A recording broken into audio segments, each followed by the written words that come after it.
بسم اللہ الرحمن الرحیم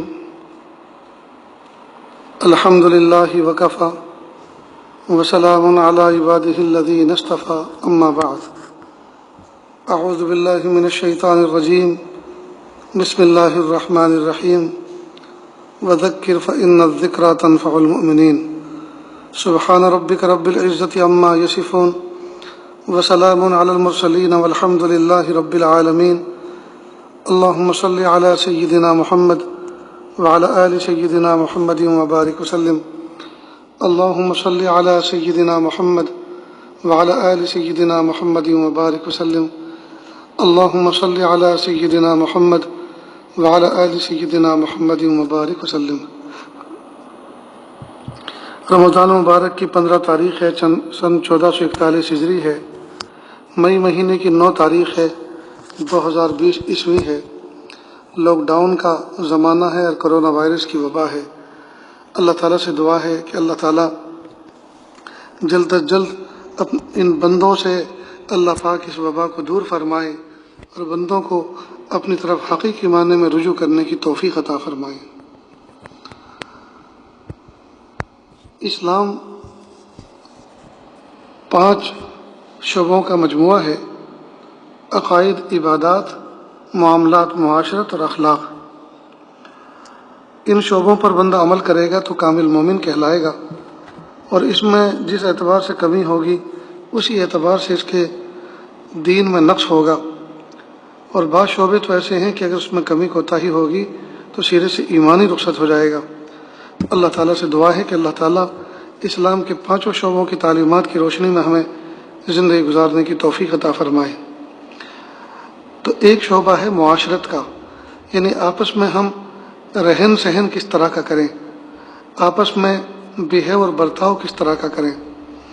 ہم کسی کے پاس جائیں تو ہماری جانے سے اس کو تکلیف نہ ہو، تو ہم کسی کے لیے باعث تکلیف نہ بنے اور کوئی ہمارے لیے باعث تکلیف نہ بنے، تو آپس کا رہن سہن ایسا ہو کہ ایک دوسرے سے دوسرے کو راحت پہنچے۔ تو یہ آداب معاشرت کی ضمن میں یہ سب چیزیں آتی ہیں۔ تو پہلے ہی رمضان سے آداب معاشرت سے متعلق اس وقت ظہر کے بعد کچھ باتیں چل رہی ہیں۔ اس وقت میرے سامنے حضرت تھانوی رحمۃ اللہ علیہ کی ایک کتاب اسی نام سے، آداب معاشرت نام سے میرے سامنے ہے، جس میں انہوں نے نمبر وار بہت ساری چیزیں ادب کر کے، ادب پر نمبر ڈال کر بتائی ہیں کہ آدمی کسی کے ہاں جائے تو کس طرح سے جائے، کسی کا مہمان بنے تو کس طرح بنے، اور کھانے بیٹھے تو کس طرح بیٹھے۔ یہ سب باتیں تو چند آداب آپ کے سامنے پڑھ کر سنائے جاتے ہیں، اور اس کے ضمن میں کوئی بات کام کی ہوگی تو انشاءاللہ عرض کریں گے۔ فرما رہے ہیں کہ مہمان کو چاہیے کہ اگر مرچ کم کھانے کا عادی ہو یا پرہیزی کھانا کھاتا ہو تو پہنچتے ہی میزبان سے اطلاع کر دے۔ بعض لوگ جب کھانا دسترخوان پر آ جاتا ہے اس وقت نخرے پھیلاتے ہیں۔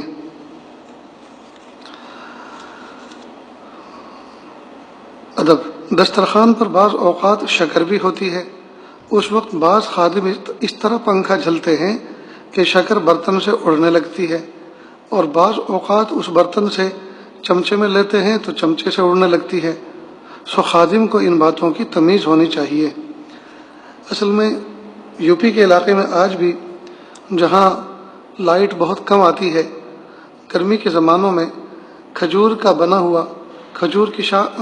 کے پتوں کا بنا ہوا ایک پنکھا ہوتا ہے جھلنے کے لیے۔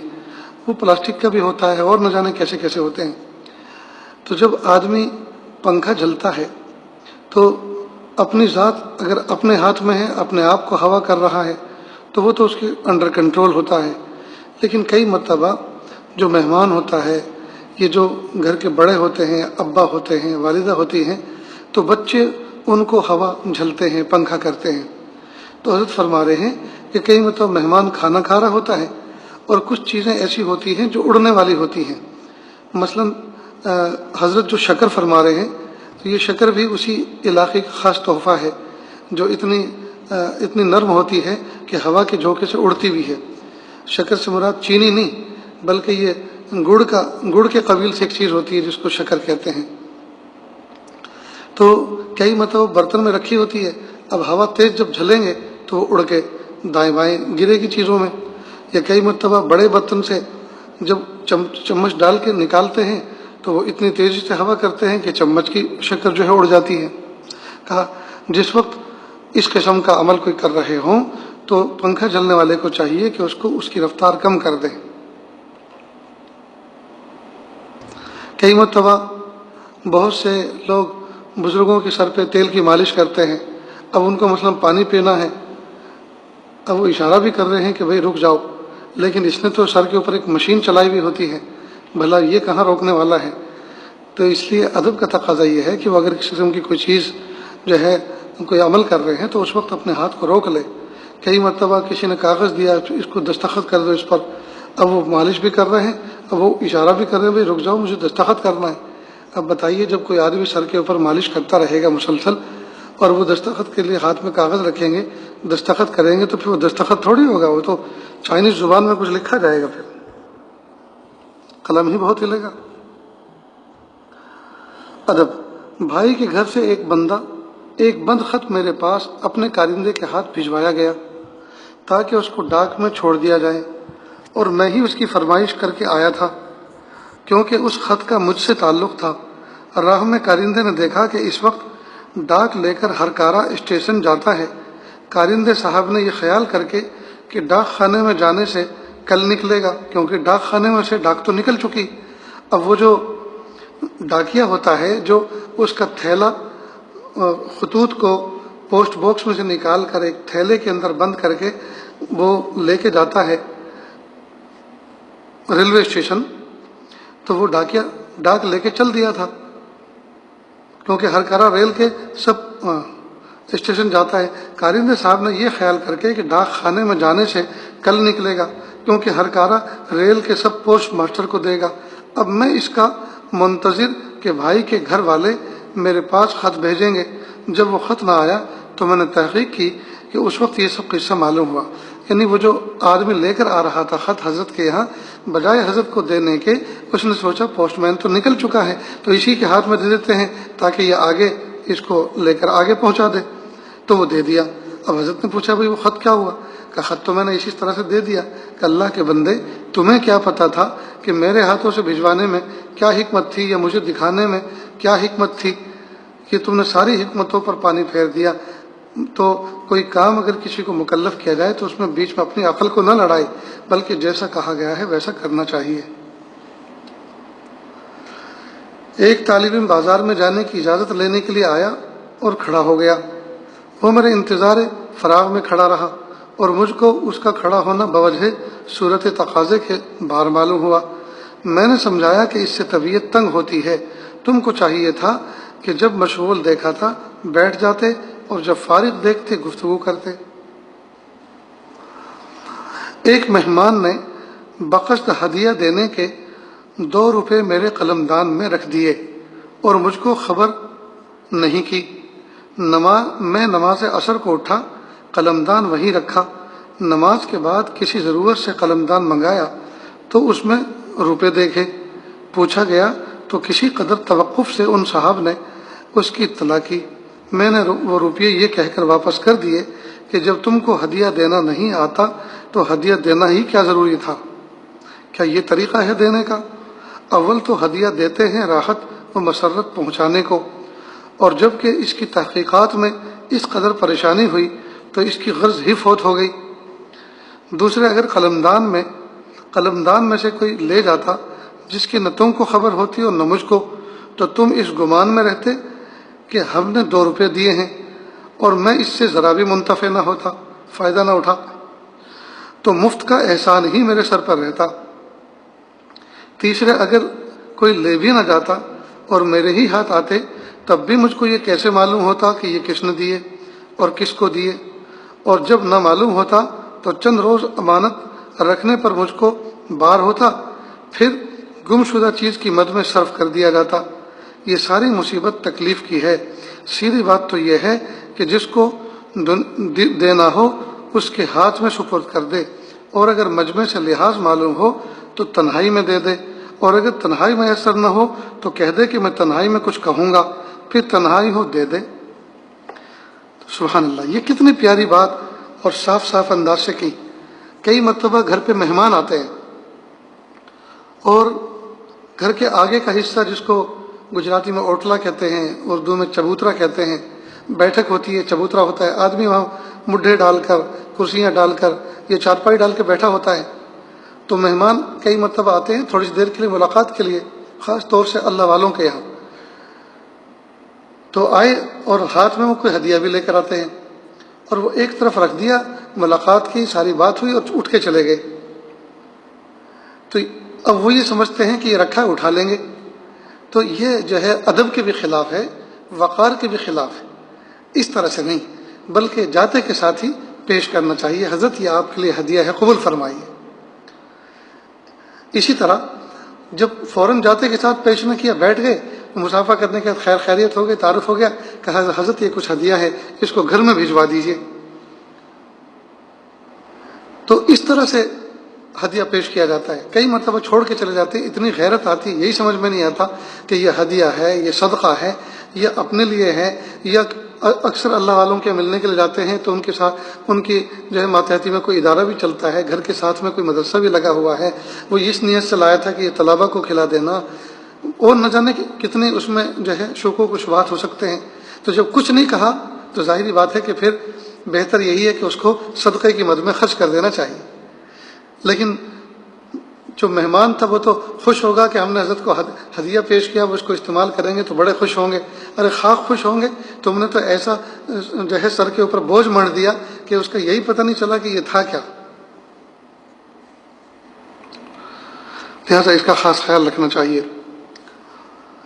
ایک سفر میں ایک گاؤں میں لوگوں نے بتلایا، وہاں سے جب رخصت ہو کر چلنے لگا تو گاؤں والوں نے چاہا کہ تھوڑا تھوڑا سب یکجا جمع کر کے کچھ ہدیہ پیش کریں۔ مجھ کو اطلاع ہوئی، میں نے منع کر دیا کہ ایسی حرکت ہرگز نہ کریں۔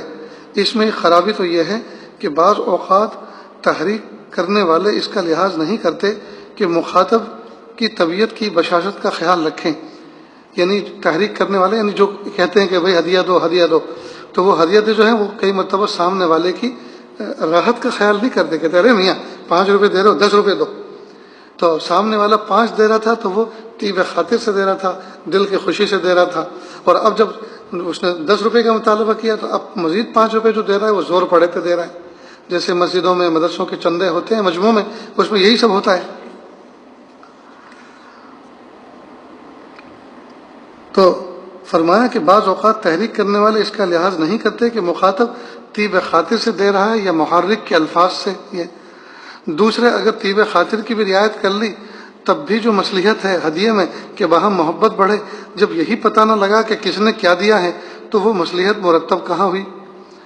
تیسرے، بعض اوقات کسی عذر سے بعض ہدایہ کا قبول کرنا خلاف مصلحت ہوتا ہے، اور اس عذر کی تحقیق اسی وقت چلتی ہے جبکہ دینے والا خود سامنے دے اور اس سے بات کی جائے۔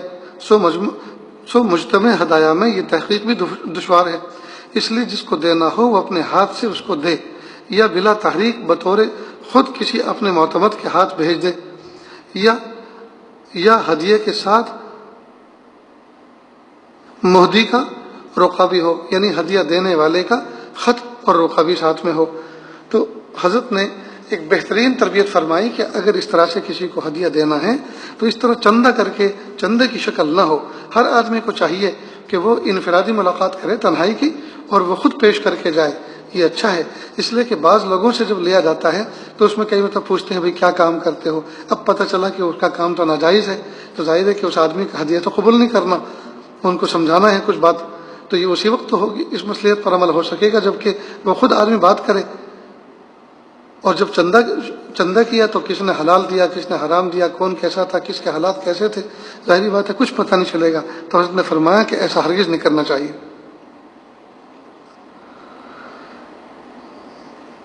دوسری بات یہ کہ ہدیہ دینے میں اس کا بھی خاص خیال رکھے کہ آدمی اخفا کے ساتھ ہدیہ دے، جس کو دے رہا ہے چھپ کر دے۔ چھپنے کا مطلب یہ کہ تنہائی میں سب کے سامنے نہ دے، ورنہ کئی مرتبہ جس آدمی کو ہدیہ پیش کر رہا ہے اس کو اتنی غیرت آتی ہے، اس لیے کہ ابھی تو اس نے یہ بیان کیا بھائی اللہ سے مانگو، دینے والی ذات اللہ کی ہے، اللہ ہی دیتے ہیں۔ اب جو کمزور ایمان والے ہوتے ہیں، کمزور کچی تربیت والے ہوتے ہیں، جب وہ دیکھتے ہیں کہ لو ہمیں تو تقریر میں یہ کہا گیا کہ اللہ سے مانگو، اللہ ہی دیتے ہیں، اور یہاں سیٹھ لوگوں سے لے رہے ہیں، سیٹھ لوگ ان کو پالتے ہیں، تو ان کی تربیت خراب ہوتی ہے۔ دوسری بات یہ ہے کہ جو اللہ والے ہوتے ہیں یہ بڑے باغیرت ہوتے ہیں، غیور ہوتے ہیں۔ جب سب لوگوں کے سامنے کوئی شخص ان کو ہدیہ پیش کرتا ہے تو ان کو غیرت آتی ہے، تو تنہائی میں پیش کرے، یا مثال کے طور پہ کوئی لفافہ ہے اس کے اندر رکھا اور کہا کہ حضرت، اب کان میں یا قریب میں آ کر کہا کہ حضرت اس میں کچھ ہدیہ ہے، اسے قبول فرما لیجیے، یا مجمع ایسا ہے تو اس وقت سب کے سامنے دینا مشکل ہوگا، حضرت مجھے تنہائی میں کچھ بات کہنی ہے۔ جب تنہائی ہوگی حضرت نے کہا کہ ذرا تھوڑا باہر کو چلے جاؤ، ان کو کچھ بات کرنی ہے۔ جو وہ تنہائی ہوگی تو کہا حضرت یہ کچھ ہدیہ پیش کرنے کا ارادہ تھا، حضرت قبول فرما لیجیے۔ تو غرض یہ کہ سامنے والے کی عزت نفس کا بھی پورا پورا خیال رکھیں، اور کوئی ایسی حرکت نہ کرے جس کی وجہ سے سامنے والے کی غیرت کو غیرت وجود میں آئے۔ ایک شخص سہارنپور سے جمعہ کے روز 12 بجے دن کی گاڑی میں آئے۔ ایک عزیز نے ان کے ہاتھ کچھ برف بھیجا تھا۔ وہ مدرسے میں ایسے وقت پہنچے کہ طلبہ جمعہ میں نہ گئے تھے۔ وہ شخص برف ایک طباق میں رکھ کر جامع مسجد چلے گئے۔ جب جمعہ ایک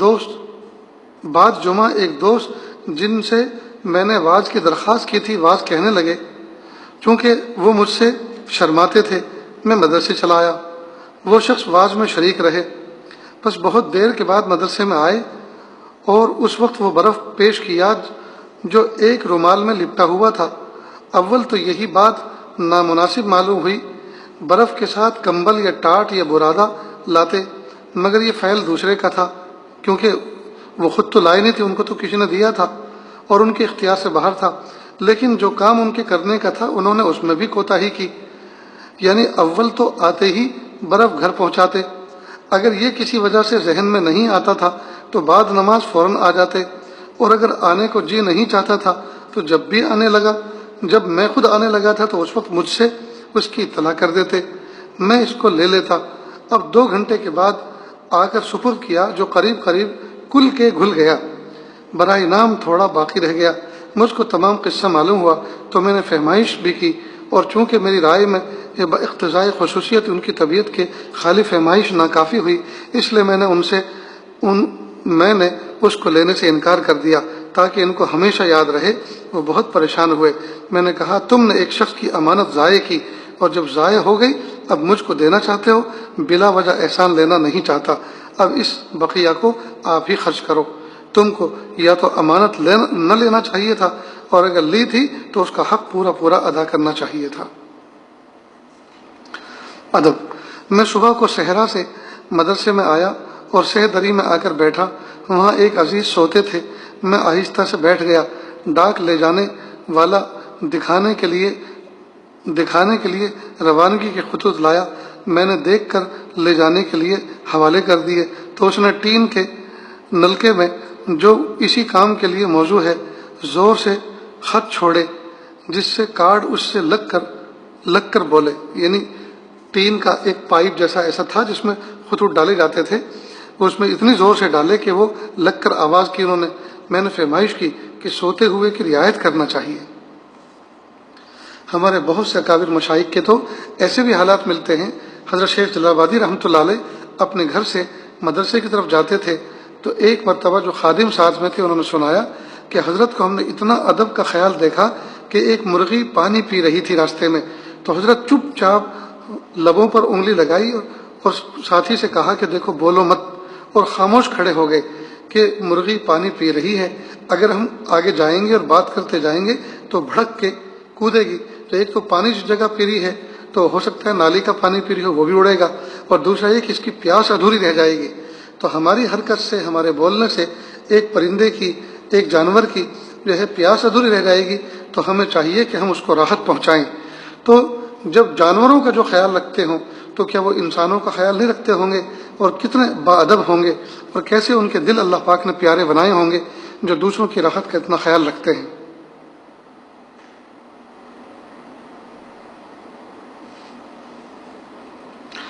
عشاء کی نماز کے بعد مسجد میں اتفاقاً لیٹ گیا۔ ایک شخص مسافر نا آشنا آ کر پاؤں دبانے لگے۔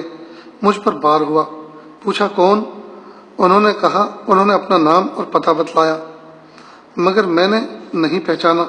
میں نے پاؤں دبانے سے روک دیا اور کہا اول تو ملاقات کرنا چاہیے، پھر اجازت لے کر خدمت کا مذائقہ نہیں، ورنہ خدمت سے گرانی ہوتی ہے، اور اگر مقصود اس سے ملاقات ہے تو ملاقات کا یہ طریقہ نہیں۔ پھر میں نے سمجھا دیا کہ اب عشاء کے بعد آرام کا وقت ہے کہ تم بھی آرام کرو، صبح کو ملنا۔ چنانچہ صبح ملے، اس وقت پھر اچھی طرح سمجھا دیا۔ حضرت اپنی ایک بات سنا رہے ہیں کہ میں عشاء کے بعد مسجد میں لیٹ گیا تو ایک شخص آئے اور پیر دبانے لگے، تو میں نے پوچھا بھائی کون؟ تو انہوں نے اپنا نام بھی بتایا، کچھ پتہ بھی بتایا۔ اب اجنبی تھے تو ظاہر بات ہے کوئی شناسائی پہلے سے تھی نہیں، تو پہچان ہوئی نہیں کوئی۔ میں نے کہا کہ بھائی خدمت کا مقصد جو ہوتا ہے وہ ہے راحت رسانی۔ اب آپ پہلی مرتبہ ملاقات کر رہے ہیں اور آپ خدمت شروع کر دی، تو اول تو خدمت کے لیے اجازت لینی چاہیے، مناسبت ہونی چاہیے۔ اور اگر خدمت مقصد نہیں ہے بلکہ ہاتھ لگا کے خدمت کر کے اس سے مجھے اپنی طرف متوجہ کرنا ہے، تو یہ بھی تو ٹھیک نہیں ہے کہ اس طرح سے متوجہ کرنا، یہ بھی تو مناسب نہیں ہے۔ ٹھیک ہے، ابھی آرام کرو اور صبح کو بات کرنا۔ پھر صبح کو اچھی طرح سمجھایا۔ دیکھو حضرت بھی اس کو فرما رہے ہیں، بار بار فرما رہے ہیں کہ خدمت کا منشا ہے راحت رسانی۔ آج کے دور میں بھی لوگ جو خدمت کرنا چاہتے ہیں وہ اس منشے کو بالکل نہیں سمجھتے، لہٰذا خوب اچھی طرح سمجھنا چاہیے کہ خدمت کا مقصد ہے سامنے والے کو راحت پہنچانا۔ جس خدمت سے راحت نہ پہنچے، راحت نہ ہو، وہ خدمت نہیں، زحمت ہے۔ کئی مرتبہ لوگ پیر دباتے ہیں اور اتنی زور سے دباتے ہیں کہ پہلا درد تو ختم ہو جاتا ہے، دوسرا درد شروع ہو جاتا ہے۔ بعض مرتبہ بہت سے لوگ سر پہ تیل لگاتے ہیں اور اتنی زور سے لگاتے ہیں کہ سر ہل کر رہ جاتا ہے۔ تو یہ ٹھیک نہیں ہے۔ جب کسی کی خدمت کریں تو پہلے ہلکا دبائیں، ہلکے انداز سے سر پہ تیل لگائیں اور پھر پوچھیں کہ اس طرح ٹھیک ہے یا کچھ تھوڑا سا اور تیز کروں، تو سامنے والا جس طرح سے کہے اس طرح کرنا چاہیے۔ میرے ساتھ ایک مرتبہ عجیب معاملہ ہوا۔ ایک صاحب کسی جگہ دینی سفر پہ گیا ہوا تھا، بہت تھکا ہوا تھا، بیان سے پہلے تھوڑی دیر کے لیے لیٹ گیا، 1 آدھ گھنٹہ باقی تھا بیان کے وقت میں، تو انہوں نے کہا حضرت کچھ آرام کر لیں۔ میں لیٹ گیا، میں کہا بھائی مجھے تنہا چھوڑ دو، ذرا کچھ آرام کرنے دو۔ ایک صاحب آئے کہ حضرت میں نے فلاں بزرگ کے بھی سر پہ تیل لگایا ہے اور فلاں کے سر پہ بھی تیل لگایا ہے اور فلاں کی میں نے خدمت کی اور فلاں کی بھی کی، 4-5 نام انہوں نے گنائے۔ میں نے سوچا کہ انہوں نے بڑے بڑے بزرگوں کی خدمت کر رکھی ہے اور یقیناً خدمت کا سلیقہ بھی آتا ہوگا، اب یہ کہہ رہے ہیں تو ان کا دل خوش ہو جائے گا۔ تو ہم نے سر سے پگڑی اتار کے ایک طرف رکھ دی۔ میں نے کہا دیکھو میں ہمیشہ تیل لگانے کے بعد غسل کرتا ہوں، کیونکہ وہ جو چکنا پن ہے بہت زیادہ، اس سے وہ طبیعت میں ذرا کھلتا ہے، تو اس لیے آپ جو ہے بس برکتاً تبرکاً تھوڑا سا تیل لگا دیں اور صرف بالوں ہی میں لگائیں۔ اب اللہ کی شان، انہوں نے ایک تو چلو بھر لی پوری تیل سے، اور بھرنے کے بعد سر پہ ڈائریکٹ اس کو رکھ کر چپ چپ چپ چپ کرنے لگے۔ میں نے کہا اللہ ہی خیر کرے، آج تو کپڑوں کی بھی خیر نہیں۔ اور صرف اتنا کرنے کے بعد پھر پہلے تو تھوڑی دیر تک چپ چپ کی، اس کے بعد اس کو پورے سر پہ پھیلایا، اور صرف اتنا ہی نہیں کیا بلکہ وہی ہاتھ تیل والا پیشانی پہ بھی پھیر دیا اور میرے گالوں پر اور رخسار پہ بھی پھیر دیا۔ گویا ایسا لگتا ہے تیل لگانا نہیں آئے تھے بلکہ پیار کرنے کے لیے آئے تھے۔ اللہ کے بندے، یہ تم نے کیا کیا؟ خیر انہوں نے کیا، اور ابھی 2-3 ہاتھ سر پہ لگائے اور پورے چہرے پہ غور کا حضرت سو جاؤ۔ اب کیا کیا پیش آ رہا تھا طبیعت میں، اگر اتنے سارے بزرگوں کی خدمت کا انہوں نے حوالہ نہ دیا ہوتا تو میں ہرگز ان سے تیل لگوانے والا نہیں تھا۔ اب تیل لگایا، تیل کیا لگایا، تکلیف دی اور داغ لگایا دل پر، اور زندگی بھر مجھے یاد ہی رہے گا۔ اس لیے سامنے والے کی ہمیشہ طبیعت کا خیال رکھنا چاہیے۔ جب تیل کی بات نکلی ہے تو ذرا سمجھ لیں، تیل کسی برتن میں لیں یا بائیں ہاتھ کی ہتھیلی پر لیں، دائیں ہاتھ کی چھوٹی انگلی سے پہلے دائیں بھاؤں میں لگائیں، پھر بائیں بھاؤں میں لگائیں، اس کے بعد سنت یہ ہے کہ پلکوں پر لگائیں۔ لیکن آج کل کے تیل جو ہیں وہ چونکہ ریفائن ہوتے ہیں، وہ مشینوں سے نکالے جاتے ہیں، اور اس میں ایکسپائری ایک مادہ بھی ڈال دیا جاتا ہے اس کو پرزرو کرنے کے لیے، محفوظ رکھنے کے لیے، تو وہ کئی مرتبہ کیمیکل جو ہے مضر ہوتا ہے، آنکھیں چرمرا جاتی ہیں، اس لیے پلکوں پہ نہ لگائے۔ اس کے بعد جو ہے سر پہ لگانا شروع کرے۔ اور طریقہ یہ ہے کہ بال پیچھے سے آگے کو اگتے ہیں تو آگے سے پیچھے کو لے کر جائے، تو اس سے ہوگا یہ کہ انگلیاں بالوں کی جڑوں میں جائیں گی۔ اگر آپ پیچھے سے جیسے بال اگتے ہیں آگے کی طرف، پیچھے سے آگے کو تیل لگا کے جائیں گے تو بالوں کی سرفیس کے اوپر تیل رہ جائے گا، جڑوں میں نہیں جائے گا۔ تو بال پیچھے سے آگے کی طرف اگتے ہیں تو آپ انگلیوں پہ تیل لگا کر آگے سے پیچھے کی طرف لائیں، تو جس طرح سے ہل چلتا ہے کھیت کے اندر اور زمین اکھڑتی جاتی ہے، تو اس طرح سے آپ کے بال اٹھتے جائیں گے اور انگلیاں جو ہیں بالوں کے اندر جڑوں میں پیوست ہوتی جائیں گی اور تیل وہاں لگتا جائے گا۔ اسی طرح پیچھے والے بال جو ہیں پیشانی جو سر کے بالکل وسط میں ہوتے ہیں، جو پیچھے کو اگتے ہیں، تو وہ نیچے سے اس میں تیل نیچے سے اوپر کی طرف کو لگائے، اوپر سے نیچے کو لگائے گا تو بالوں کی سرفیس پہ رہ جائے گا، جڑوں میں نہیں لگے گا، بلکہ نیچے سے اوپر کی طرف جائیں۔ اور 4-5 مرتبہ تیل لگا کے جب اچھی طرح سے آپ نے جڑوں میں پیوست کر لگا دیا، اب اس کے بعد جو ہے بالوں کے اوپر سے آپ آگے سے پیچھے، پیچھے سے آگے، دائیں سے بائیں اور انگلیاں آپس میں ملا کر اور دونوں ہتھیلی سے اب جو ہے مسلنا شروع کریں۔ یہ ہے تیل لگانے کا طریقہ۔ تو یہ آداب ہیں، اس سے دوسرے مومن کو راحت پہنچتی ہے۔